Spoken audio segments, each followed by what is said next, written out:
The first thing I saw when I pulled into my driveway was a stranger's Range Rover parked in my garage and an inflatable flamingo floating in my pool. The second thing was HOA President Trudy Kessler screaming into her phone with a panicked voice. "Yes, officers. The intruder just arrived. He's claiming to own the house." The intruder was me. The house was mine. And apparently, Trudy had been living in it for 2 weeks.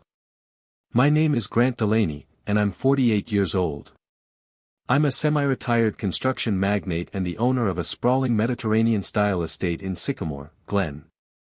I'd been in Europe for the past month closing a major development deal when my neighbor Raymond texted me a blurry photo with a message, "Hey Grant, someone's sunbathing in your backyard.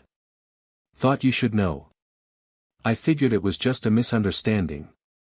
Maybe the pool maintenance crew taking an unauthorized break. It wasn't. Trudy Kessler had quite the reputation in our neighborhood. She was the self-appointed HOA enforcer, the neighborhood's most prolific gossip, and a part-time homestager who seemed to have trouble distinguishing between houses she was staging and houses that belonged to other people. When I had left for Europe, she apparently decided that my property needed monitoring for security purposes, as she would later claim. In reality, she had completely moved in. According to what I pieced together later from neighbors and security footage, Trudy had been living it up in my 6,000 square foot mansion. She'd been hosting wine nights every Tuesday and Thursday, letting her book club friends use my pool, and even had the audacity to order Amazon packages to my address. The delivery drivers thought nothing of it since she answered the door like she owned the place.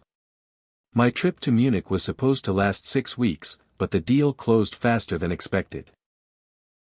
I decided to surprise everyone by coming home early, not bothering to tell anyone except my assistant. That spontaneous decision turned out to be the best thing I could have done because it caught Trudy completely off guard. When I pulled up to my estate that afternoon, exhausted from the red-eye flight and eager to sleep in my own bed, I immediately knew something was wrong. Besides the Range Rover in my garage, there were unfamiliar patio cushions on my outdoor furniture, and I could hear music coming from inside my house that was supposed to be empty. I parked in the driveway and walked up to my front door, keys in hand.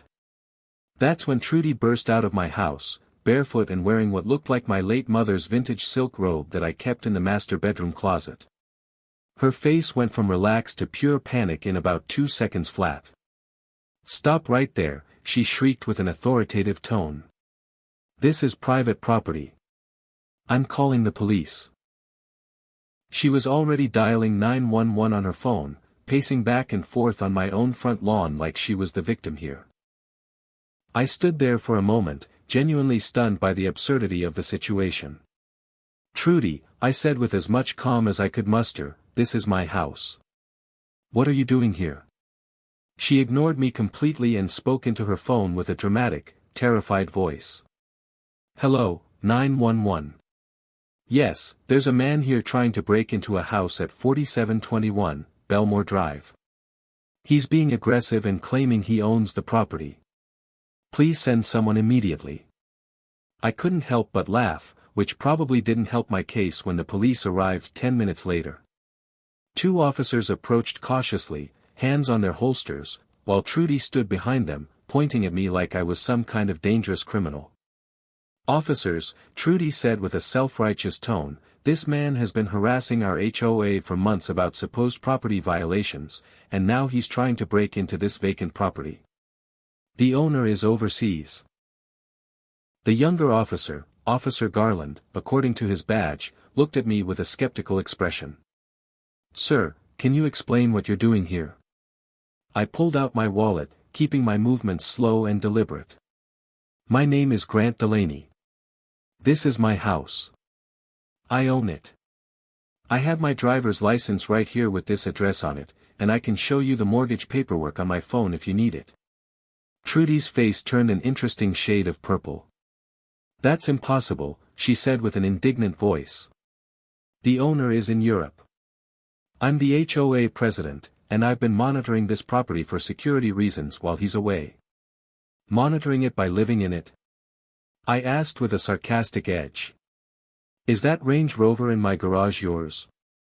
Are those your wine bottles I can see through the kitchen window? Officer Garland's expression shifted from skeptical to intrigued. His partner, Officer Booker, stepped forward. Ma'am, do you have any documentation showing you have permission to be on this property? Trudy started stammering, her confident facade cracking. I don't need documentation. I'm the HOA president. It's my responsibility to ensure vacant properties are secure. There were reports of suspicious activity, and the landscaping wasn't being maintained to HOA standards, so I had to step in. I pulled up my Ring doorbell app on my phone. Officers, would you like to see the footage of Miss Kessler arriving here with a moving van 2 weeks ago, or perhaps the clips of her hosting parties in my backyard? I've been monitoring my security cameras from Munich. The officers exchanged glances. Officer Booker asked with a firm tone, Ma'am, did you bring a moving van to this property? Trudy's mouth opened and closed like a fish out of water. That was just some furniture for staging purposes. The property value affects the whole neighborhood. So, you admit to moving furniture into a house you don't own without the owner's permission? Officer Garland asked with barely concealed amusement. I scrolled through my phone and found the perfect video clip.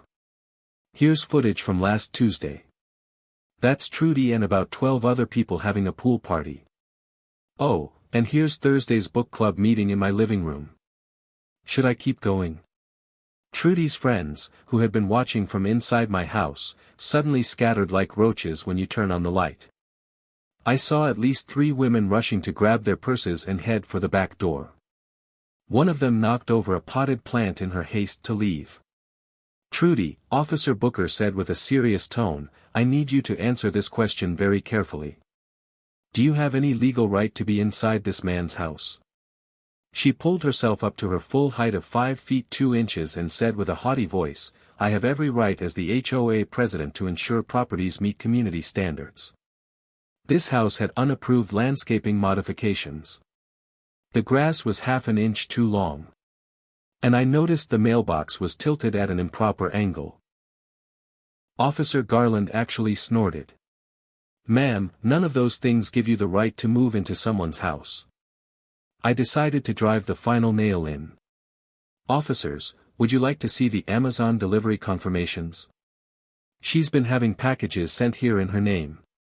I have at least 15 delivery notifications on my security system. That's when Trudy made her biggest mistake. She tried to run back into my house, probably to grab evidence or hide something. Officer Booker moved quickly, catching her arm. Ma'am, I'm going to need you to stay right here. The next 30 minutes were quite satisfying to watch. The officers ran Trudy's information and discovered this wasn't her first rodeo. Apparently, she had been warned twice before about entering properties without permission, though nothing this extreme. They also found out she had changed the guest code on my smart lock system, essentially locking me out of my own house. MS. Kessler, Officer Garland said with an official tone, you're under arrest for breaking and entering, criminal trespassing, and unauthorized use of property. Trudy's shriek probably woke up dogs 3 blocks away. You can't arrest me. I'm the HOA president. I was protecting property values. This is a conspiracy. Grant has always had it out for me ever since I fined him for having the wrong shade of beige on his mailbox. As Officer Booker read her Miranda rights, Trudy kept rambling with an increasingly hysterical voice. This is ridiculous. I know the mayor. I know the district attorney. You'll be hearing from my lawyer. I was doing the neighborhood a service. They led her to the squad car in handcuffs while half the neighborhood watched from their driveways. Mr. Patterson from across the street was actually recording on his phone, and I knew this would be on the neighborhood Facebook page within the hour. Before they drove away, Officer Garland came back to me. Mr. Delaney, you'll need to do a full inventory of your property and file a complete report. If anything's missing or damaged, that's additional charges. Also, you might want to change all your locks and codes immediately. I spent the rest of the afternoon discovering the full extent of Trudy's house guest adventure. She had rearranged my entire living room, hung her own artwork on my walls, and had apparently been sleeping in my master bedroom. The refrigerator was full of her food, including at least 24 bottles of rose. There was a half-inflated unicorn float in my pool alongside the flamingo, and my bathroom had been completely taken over by her extensive collection of anti-aging creams. The security footage was even more revealing. She had been giving tours to her friends, bragging about her temporary residence and how she was keeping an eye on things. One video showed her telling someone on the phone with a boastful tone that she was considering citing me for property violations when I returned, just to establish dominance. By that evening, the story had exploded across social media. Someone had shared my Ring doorbell footage of Trudy being arrested, and it went viral in our local community groups. The comments ranged from shocked to amused to outraged. Apparently, I wasn't the only homeowner she had harassed over the years with ridiculous citations and arbitrary rules. 3 days later, an emergency HOA meeting was called. I attended along with what seemed like every single homeowner in Sycamore Glen. The meeting lasted exactly 12 minutes. The vote to remove Trudy from the HOA board was unanimous, minus one vote, hers, which she submitted via her lawyer since she was out on bail.